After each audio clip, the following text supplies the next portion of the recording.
कलावती की दो बहुएं थी। बड़ी बहू रेशमा के दो बच्चे थे और दोनों ही गोरे थे। लेकिन कलावती के छोटे बेटे सूरज की शादी गांव के अनपढ़ गवार से होती है।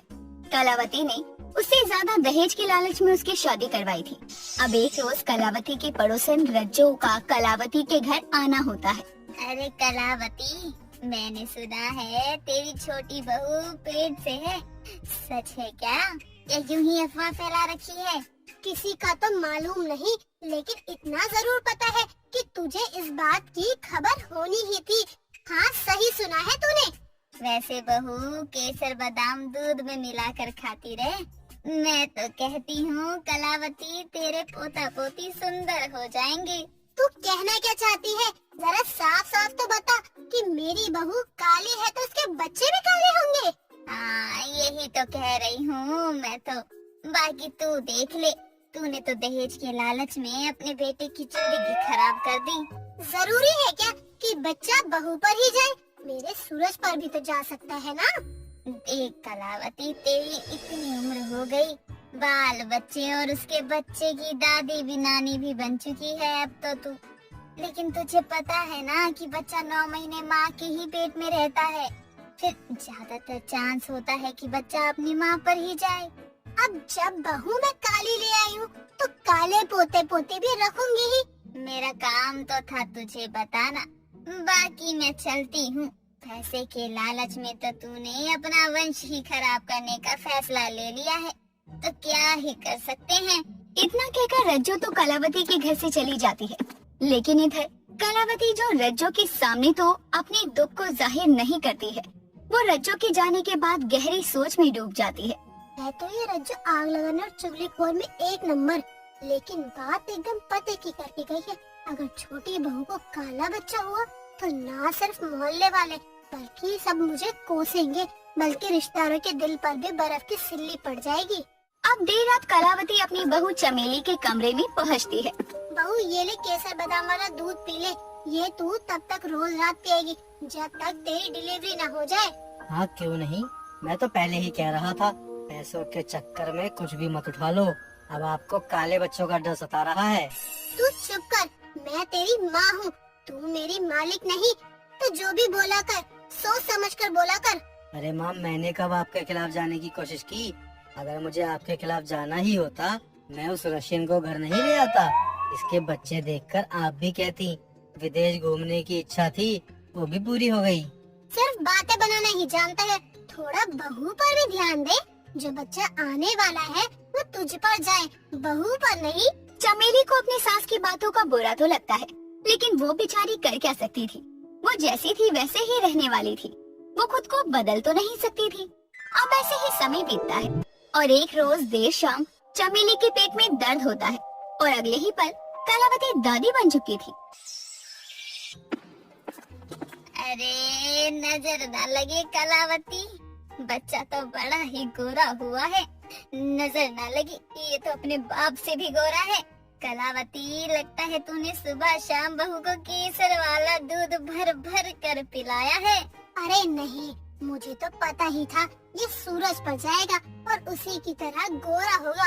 और देख, भगवान ने मेरी सुन भी ली। सूरज से भी गोरा बेटा होता है, ये देखकर सब हैरान थे। लेकिन किसे क्या पता था कि असल में चमेली का बच्चा काला ही हुआ था। लेकिन कलावती ने रात के अंधेरे में बच्चा बदल दिया था। ऐसे ही समय बीतता है, सभी घर में आए मेहमान की खुशी मना रहे थे और अब वो 2 साल का हो चुका था। एक रोज सुबह के समय अचानक चमेली को उल्टियाँ होने लगती है। अरे अरे देवरानी जी, आप ठीक तो है ना? ये उल्टियाँ कुछ ऐसा वैसा खाया है क्या? अरे बड़ी बहू, तू भी ना कितनी नादान है। तेरे अब तक 2 बच्चे हो चुके हैं, लेकिन तुझे इतनी भी समझ नहीं है कि ये उल्टियाँ छोटी बहू क्यों कर रही है। मैं एक बार फिर दादी बनने वाली हूँ। क्यों छोटी बहू? अब वक्त के साथ चमेली के दूसरी बार माँ बनने की खबर पूरे मोहल्ले में फैल जाती है और रज्जो को इस बार पता चलता है, तो रज्जो फिर से कलावती को परेशान करने पहुँच जाती है। अरे कलावती, बधाई हो, तू चौथी बार दादी बनने जा रही है। वैसे इस बार क्या उम्मीद लगाए हुए है? बच्चा किस पर जाएगा, सूरज पर या चमेली पर? जब मेरी छोटी बहू का पहला बच्चा गोरा हुआ है तो दूसरा बच्चा भी गोरा ही होगा। मुझे तो समझ नहीं आता कि तुझे मेरी काली बहू के बच्चों की इतनी चिंता क्यों होती है। वैसे भी बच्चे जैसे भी हो मुझे ही उन्हें रखना है। मैं पैदा होते ही उन्हें तेरे घर नहीं भेजूंगी। चल अभी इस पर बहस करने से कोई फायदा नहीं। अब ये तो समय ही बताएगा कि तेरी बहू के बच्चे गोरे होते हैं या काले। ऐसे ही समय बीत रहा था और इधर कलावती चिंता में थी। उसे इस बार भी बच्चे चुराने पड़ेंगे, जिस वजह से वो अपनी बहू को केसर बादाम का दूध भी नहीं दे रही थी, क्योंकि उसे अभी भी लग रहा था कि पहले ही बच्चे की तरह दूसरा बच्चा भी काला ही होगा।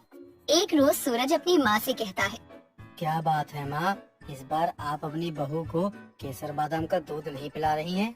हाँ हाँ क्यों नहीं। इस बार अगर मैंने फिर इस काली पर पैसे खर्च किए तो मुझे पता है आखिर में मेरे बस एक ही पैतरा काम आने वाला है, बच्चा चोरी का। क्या हुआ माँ, देख रहे हो ना ये केसर बादाम का नतीजा।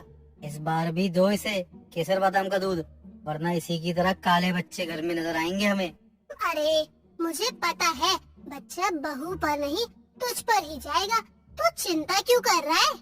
जैसे जैसे चमेली की डिलीवरी का समय नजदीक आता है, वैसे वैसे कलावती को चिंता हो रही थी कि इस बार वो गोरे बच्चे के लिए क्या करेगी। एक रोज कलावती किचन में काम कर रही थी, तभी रेशमा वहाँ आती है। अरे माँ जी, अभी अभी देवर जी का फोन आया था। वो बता रहे थे कि इस बार एक नहीं बल्कि दो दो नन्हे मेहमान आने वाले हैं। चिंटू और सूरज के दूसरे बच्चे को मिलाकर तो दो बच्चे ही हो गए ना। क्या कुछ भी बोलती है तू भी। माँ जी, चिंटू को छोड़कर चमेली इस बार जुड़वा बच्चे को जन्म देने वाली है। अपनी बड़ी बहू के मुंह से ये सुनने के बाद कलावती अपना सर पीट लेती है। सत्यानाश कर दिया छोटी बहू ने सब चौपट। अरे माँ जी, आपको तो खुश होना चाहिए, लेकिन आप हो ये सुनकर इतनी परेशान हो रही हो। अब क्या बताऊँ बहू तुझे मैं। अब तक तो मैंने एक बच्चे के बारे में सोचा था, अब दो आ रहे हैं तो सोच रही हूँ एक को चुराने में इतनी आफत थी तो दूसरा कहाँ से लाऊंगी। माँ जी आप ठीक तो है ना। माँ जी हाँ हाँ मैं ठीक हूँ, तो किचन का काम संभाल, मुझे चक्कर आ रहे हैं। अरे ये माँ जी को क्या हो गया, बड़ी ही अजीब खुशी है। यार मुझे इससे क्या लेना, यहाँ मेरे दो तोलू मोलू तो संभल नहीं रहे हैं, पता नहीं देवरानी जी अपने 3 नमूनों को कैसे संभालेंगी।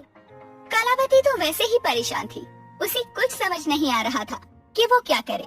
इधर चमेली की डिलीवरी को 9 महीने बीत चुके थे और वो अपने 2 नन्हे मेहमानों का इंतजार कर रही थी। एक रोज देर रात को चमेली के पेट में दर्द होता है, उसे हॉस्पिटल ले जाते हैं, जहाँ इधर चमेली की डिलीवरी होती है तो उधर कलावती गार्ड में गोरे बच्चे को ढूंढ रही थी। मुझे तो यहाँ लड़का दिख भी नहीं रहा है और मुझे 2 बच्चे चाहिए। पहले एक को ले जाती हूँ, दूसरा भी किसी तरह चेंज कर ही दूंगी।